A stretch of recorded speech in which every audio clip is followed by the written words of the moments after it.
नमस्कार, मैं डॉक्टर कंचन भारत होम्योपैथी में आप सभी का स्वागत करती हूँ। आज हम डिस्कस करेंगे acute kidney failure and chronic kidney failure के मेजर डिफरेंस के बारे में। काफ़ी पेशेंट कंफ्यूज होते हैं कि उनको एक्यूट किडनी डिजीज़ है या क्रोनिक किडनी डिजीज़ है, तो आज हम इसी टॉपिक पे बात करते हैं। जैसे आप सभी को पता है कि किडनी का काम है प्यूरिफाई करना, उसका काम होता है प्यूरिफिकेशन करना, यानी कि जो हमारे अंदर गंदी चीज़ें होती हैं, जो वेस्ट मटेरियल्स होते हैं, जो कि क्रेटिनिन और यूरिया के थ्रू वो क्रेटिनिन और यूरिया जो है वो हमारा बाहर निकलता रहता है। तो आज हम इसी चीज़ पे बात करते हैं कि आखिर एक्यूट किडनी डिजीज़ क्या है। तो जो हमारी किडनी है वो कई रीज़न्स होते हैं उनके पीछे ख़राब होने का।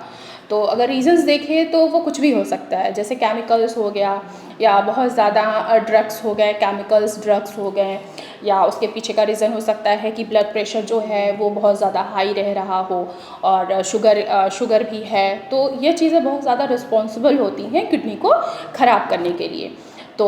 जैसे कि अगर किडनी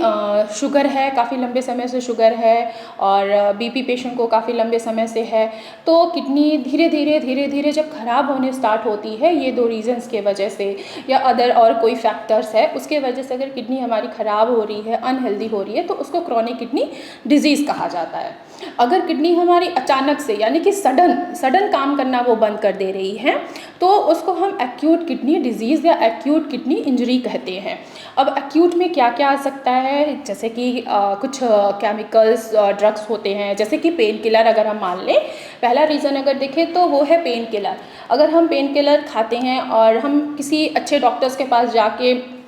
उनसे सजेशन नहीं लेते हैं, जैसे सपोज़ करिए कि अगर आपको सर में दर्द हो रहा है या आपके पैरों में दर्द है या कहीं भी बॉडी के किसी भी पार्ट में अगर आपको दर्द हो रहा है, तो आप लोग क्या करते हैं, आप लोग सबसे पहले आप मेडिकल स्टोर पे जाते हैं। वहाँ पे मेडिकल स्टोर वाले ने आपको एक मेडिसिन दे देता है जो कि पेन किलर ही होता है वो। अब वो पेन किलर आप खाए जा रहे हैं, तो उससे क्या होता है कि आपकी किडनी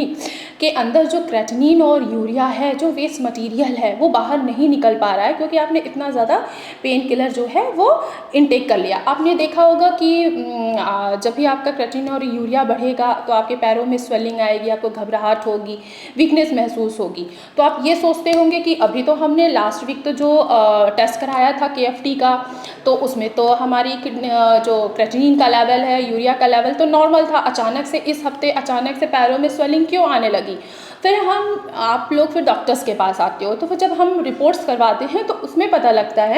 कि आपका क्रेटिनिन और यूरिया जो है वो सीधे फ्लक्चुएट हो गया है, 10 या 11 पे पहुंच गया है। उसके पीछे का यही रीज़न है कि आपने बहुत ज़्यादा ड्रग्स वगैरह खाए हैं, बहुत ज़्यादा पेन किलर खाए हैं और सडन किडनी जो है वो अपना काम करना बंद कर दिया है। अगर हम दूसरे रीज़न पे जाएं तो वो होता है कंट्रास्ट इंक। कंट्रास्ट इंक में क्या होता है कि जब भी कोई पेशेंट किसी भी डिजीज़ से सफ़र करता है, तो फर्स्ट ऑफ ऑल डॉक्टर उस केस को डायग्नोस करने के लिए CT स्कैन कराते हैं। तो CT स्कैन भी दो तरीके का होता है, एक होता है प्लेन CT स्कैन, एक दूसरा होता है कंट्रास्ट इंक यानी कि कंट्रास्ट CT स्कैन वाला। तो प्लेन अगर आप करवा रहे हैं तो उससे उतनी कोई प्रॉब्लम्स नहीं होती हैं, पर आप मजबूर हैं कंट्रास्ट इंक वाला ही CT स्कैन अगर आपको करवाना है और वो मजबूर है कि नहीं यही टेस्ट होगा तो ही आपकी डायग्नोसिस कंप्लीट होगी, डॉक्टर्स को पता लगेगा। तो जब भी doctors contrast ink CT scan करवाते हैं तो सबसे पहले वो पेशेंट का KFT चेक कराते हैं कि क्या उनका KFT नॉर्मल है। तो उस टाइम पे तो आपका KFT नॉर्मल होता है, पर जब कंट्रास्ट CT स्कैन करवाते हैं तो कुछ टाइम बाद क्या होता है कि सडन किडनी जो होती है वो काम करना बंद कर देती है। इसके पीछे का एक रीज़न है, उसमें जो एक आयोडीन होता है, जो रेडिएशंस निकलती हैं, जो उस इंक में यूज़ होता है, उसका नाम है रेडियो आइसोटोप ऑफ आयोडीन। इसमें ये चीज़ें जब यूज़ होती हैं तो उससे किडनी पे इफ़ेक्ट पड़ना स्टार्ट हो जाता है और सडन हमारी किडनी जो होती है वो काम करना बंद कर देती है। तब पेशेंट को सिम्टम्स नज़र आने स्टार्ट हो जाते हैं कि उनके पैरों में स्वेलिंग आ रही है, वीकनेस आ रही है, घबराहट हो रही है। तो ये सारी चीज़ें जो होती हैं वो हमारे एक्यूट किडनी डिजीज़ में आती हैं और इसको बोला जाता है एक्यूट किडनी इंजरी भी कहा जाता है।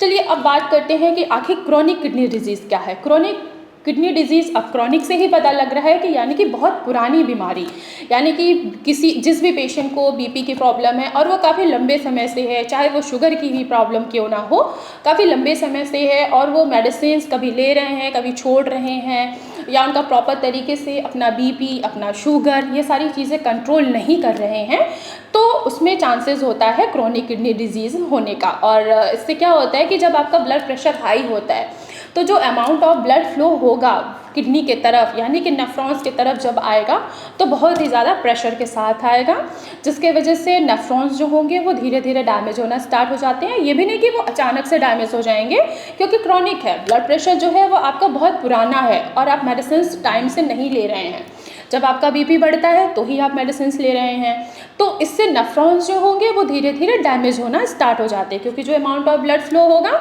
वो बहुत ही तेज़ी से और थोड़ा हाई में आएगा।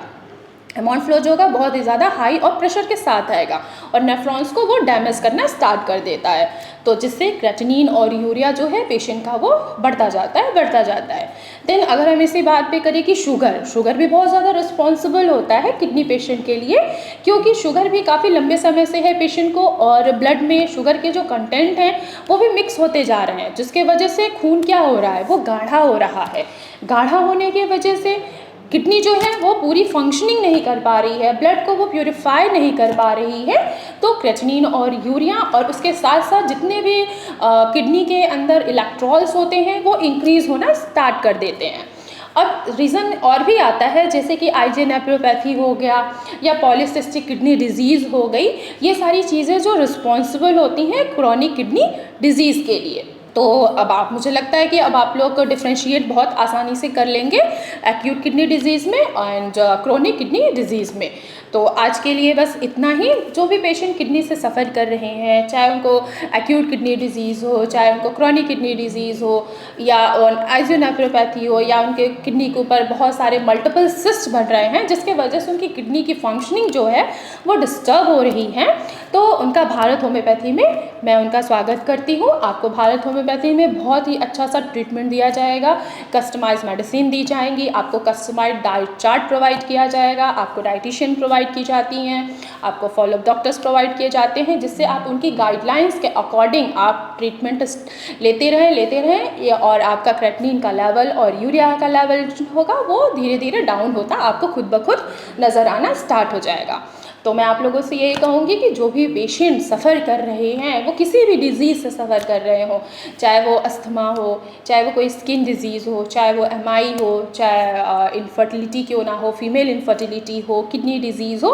तो भारत होम्योपैथी में वो आके अपना ट्रीटमेंट ले सकते हैं। भारत होम्योपैथी में डॉक्टर्स की टीम है, डॉक्टर्स का पूरा एक पैनल है, आप उनसे ऑनलाइन कॉन्टैक्ट भी कर सकते हैं, और अगर आपको मुझसे मिलना है तो आप अपॉइंटमेंट फ़िक्स करा के डायरेक्ट ओपीडी में भी मुझसे मिल सकते हैं। तब तक के लिए धन्यवाद।